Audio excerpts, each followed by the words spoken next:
గుంటూరు మిర్చి ఘాట్ కేంద్రానికి తాకిందా? అంటే జగన్మోహన్ రెడ్డి అక్కడికి వెళ్ళి ధర్నా చేస్తూ నిరసన చేస్తే తప్పితే ప్రజలు పట్టించుకునే బాధ్యత లేకుండా పోయింది చంద్రబాబు నాయుడుకి అని చెప్పేసి వైసీపీ నేతలు మాట్లాడటం, ఆయన వెంటనే ఇక్కడ రియాక్ట్ అయ్యి కేంద్రానికి లేఖ రాయటం, నిన్న ఢిల్లీ ముఖ్యమంత్రి ప్రమాణ స్వీకారం తర్వాత ఆయన వెళ్ళి కేంద్ర వ్యవసాయ శాఖ మంత్రిని కలిగి ఖచ్చితంగా మీరు వెంటనే మిర్చిని కొనాలని అడగటం ఏంటి? ఈ సమస్యలన్నీ చూస్తుంటే జగన్ ప్రశ్నలు లేవనెత్తితే తప్పితే వాళ్ళు సమాధానం చెప్పే పరిస్థితి లేదని వైసీపీ నేతలు మాట్లాడుతున్నారు. అలాంటి సిచ్యువేషన్ ఉందా? వైసీపీ నేతలు మాట్లాడడానికి ఒక అవకాశం అయితే వాళ్ళకి దొరికింది. అదేంటి, జగన్మోహన్ రెడ్డి గారు ఆడికి వెళ్ళి వచ్చిన తర్వాత లెటర్ రాశారు. అంటే చంద్రబాబు నాయుడు గారు ఆయన వెళ్తేనే లెటర్ రాసినాడా, దట్ ఈస్ డిఫరెంట్ ఇష్యూ. కానీ వెళ్ళాడు, తర్వాత లెటర్ వచ్చింది. అది ఇంకా కోయిన్సిడ్ అవుతుంది కదా చెప్పుకోవడానికి. మేము ధర్నా చేసేంత రాలేదు, నిన్న రాసుండదు కదా, మొన్న రాసుండదు కదా. అంటే మా నాయకుడు వెళ్ళాడు కాబట్టి అనివార్యంగా భయపడి చేశారు అని చెప్పుకోవడానికి వైసీపీకి ఖచ్చితమైన అవకాశం ఉంటుంది. కానీ ప్రభుత్వం కూడా జగన్మోహన్ ఖచ్చితంగా ప్రతిపక్షాల నుంచి విమర్శలు వచ్చినప్పుడు ఖచ్చితంగా ప్రభుత్వం రియాక్ట్ అవుతుంది. చెప్పదు, నాట్ ఓన్లీ చంద్రబాబు గారు ప్రభుత్వం, గతంలో జగన్ గారు కొన్ని సందర్భాల్లో పవన్ కళ్యాణ్ గారు రోడ్లు విషయంలో వెళ్తానంటే ముందు రోజు రాత్రి వేసేలా చాలా విషయాలు ఖచ్చితంగా రెస్పాన్స్ ఉంటుంది. కొన్ని రోడ్లు ప్రతిపక్షాలు అంతేందుకు మనలాంటి మీడియా ఛానల్స్ కూడా ఒక విషయాన్ని ఫోకస్ చేస్తే ఇమీడియట్ గా రెక్టిఫై చేస్తారు కొంతన్నా. ఎందుకంటే మీడియా చూసే భయం అంటే ఖచ్చితంగా భయం ఉంటుంది ప్రభుత్వానికి. అంటే జగన్మోహన్ రెడ్డి గారు రైట్ టైంలో ఆడికి వెళ్ళడం, ఆ తర్వాత వెంటనే వాళ్ళు రాయడం, ఆ తర్వాత రావడం వల్ల ఖచ్చితంగా ప్రతిపక్షంలో ఉన్న జగన్మోహన్ రెడ్డి గారికి ఖచ్చితంగా ఆ మైలేజ్ వస్తుంది. ప్రతిపక్షానికి మైలేజ్ వస్తుందా, అధికార పార్టీ స్పందించిందా వేరే సంగతి, కానీ స్పందించాల్సిన అవసరం కనిపిస్తా ఉంది. స్పందిస్తే మంచిది.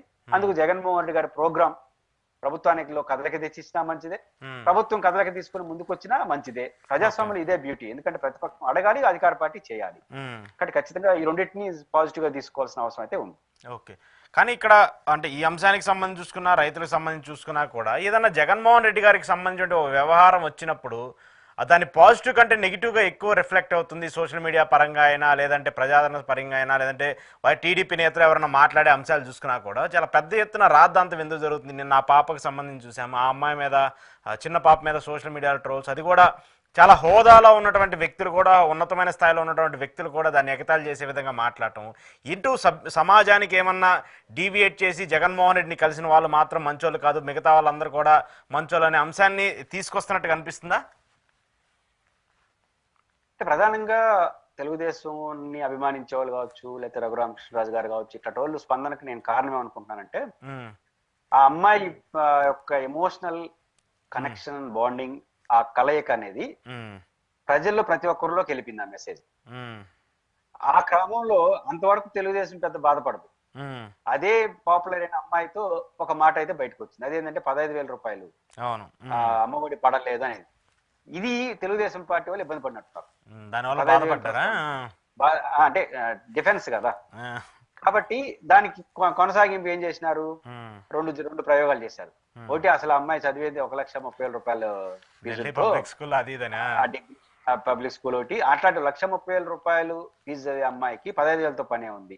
నెంబర్ 1.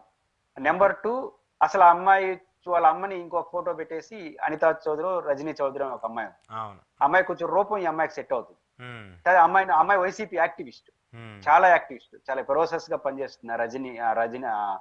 రజనీ చౌదరి అనే అమ్మాయి అనుకుంటాను, చాలా బాగా పనిచేస్తుంది, ఎఫెక్టివ్ గా పనిచేస్తుంది కూడా. కాబట్టి ఎఫెక్టివ్ క్యాడర్ కాబట్టి వాళ్ళ కూతురుతో మాట్లాడిచ్చారు అని ప్రయత్నం, అంటే వీళ్ళు క్రియేట్ చేశారు ఈ మొత్తం డ్రామా సీన్ అని చెప్పడం కోసం ప్రయత్నించారు. నా పాయింట్ ఏంటంటే అశోక్ గారు, 2 పాయింట్లు.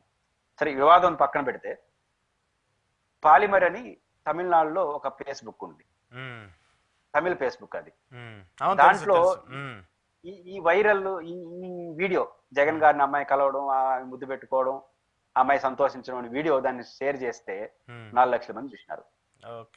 ఆ ఫేస్బుక్ లో చూస్తా అంటే అంత 10,000 20,000 వ్యూస్ వస్తుంటాయి. దీనికి 4 లక్షలు వచ్చింది. ఇంగ్లీష్ లో, తెలుగులో, ఏ భాషలో పెడితే వస్తుంది. ఇక్కడ పాయింట్ ఏంటంటే, ఆ అమ్మాయి చిన్నపిల్ల, ఆ అమ్మాయి జగన్ ని చూసిన వెంటనే కలవాలని ఆతృత పడింది. ఆడ ఏడుస్తుంది నటన కాదు. చిన్న పిల్లలు ఎవరైనా సరే తాముకు నచ్చిన విషయం కళ్ళ ముందు కనపడి దొరికినట్టే దొరికిపోతా ఉందంటే ఏడ్చేస్తారు. జగన్మోహన్ రెడ్డి చూశారు, పిలిచి నన్ను మాట్లాడతాడేమో చిన్నపిల్లని అనుకునింది, వెళ్ళిపోతాడేమో అని భయపడి ఏడ్చేసింది. వెంటనే నవ్వేసింది కలిసిన వెంటనే. అది ఒక కల్మషం లేనటువంటి క్యారెక్టర్. అదే ఆ అమ్మాయిని ఎత్తుకున్న వాళ్ళ తండ్రి నవ్వుతున్నాడు. అమ్మాయి ఏడుస్తున్నా ఉమ్, ఏడిస్తే నవ్వుతాడు. ఎందుకు నవ్వాడంటే ఈ అమ్మాయి ఏడుస్తుంది ఎందుకంటే జగన్ కలవడం కోసం. ఉమ్, జగన్ గారు పిలుస్తున్నాడు, అయిపోయింది కట్ వాళ్ళ తండ్రి అర్థమైపోయింది. కానీ ఆ అమ్మాయి కలిసేంతవరకు నమ్మకం లేదు కాబట్టి ఏడ్చింది. ఒక ఓకే. కల్మషం లేకుండా ఆ అమ్మాయి జగన్ పట్ల రియాక్ట్ అయింది. అంతే కల్మషం లేకుండా జగన్మోహన్ రెడ్డి గారు ఆప్యాయంగా అమ్మాయిని తీసుకున్నాడు, పలకరించాడు, ముద్దు పెట్టాడు. అమ్మాయి ముద్దు పెట్టింది, సెల్ఫీ తీసుకున్నాడు, పోయారు. ఉమ్, ఏంటి దాంట్లో మనకు బాధ అంటున్నా. ఉమ్, వీళ్ళ బాధ ఏంది నాకు అర్థం కాదు. పాయింట్ ఏంటంటే ఆ, జగన్మోహన్ రెడ్డికైనా, ఆ, చంద్రబాబు నాయుడు గారికైనా, పవన్ కళ్యాణ్ గారికైనా, బాలకృష్ణ గారికైనా ఒక్కొక్క రకమైన అభిమానులు ఉన్నారు. అవును. బాలకృష్ణ గారు నెట్టేస్తే, ఒక్కోసారి కొట్టేస్తే సంతోషించే అభిమానులు ఉన్నారు. ఆయన చెప్పుకుని ఒకసారి నన్ను ఏం చేయమంటారు, వాళ్ళు కొట్టించుకోవాలని వస్తాను నా దగ్గరికి అంటాడు. ఉమ్, అదొక అభిమానం. ఆయన ప్రేమ, ఆయన చేయదాగితే చాలనుకున్నారు. దాన్ని ఎట్లా చూస్తాం? దుర్మార్గుడే చూస్తాం, బాలకృష్ణ చూడలేం కదా. ఉమ్, కాబట్టి ఆయన అటు అభిమానిస్తున్నారు. పవన్ కళ్యాణ్ గారు ఇంకొక రకంగా అభిమానిస్తారు. కాబట్టి జగన్మోహన్ రెడ్డి గారికి ఎమోషనల్ కనెక్ట్ అయిన ఒక సమాజం ఉంది. మీకు ఎట్టుందో వాళ్ళకు ఉంది. ఆ ఎమోషనల్ గా కనెక్ట్ అయిన సమాజం ఆయన ఎమోషనల్ గా వెళ్తుంది. మనకేంటి ఇబ్బంది అంటున్నాను.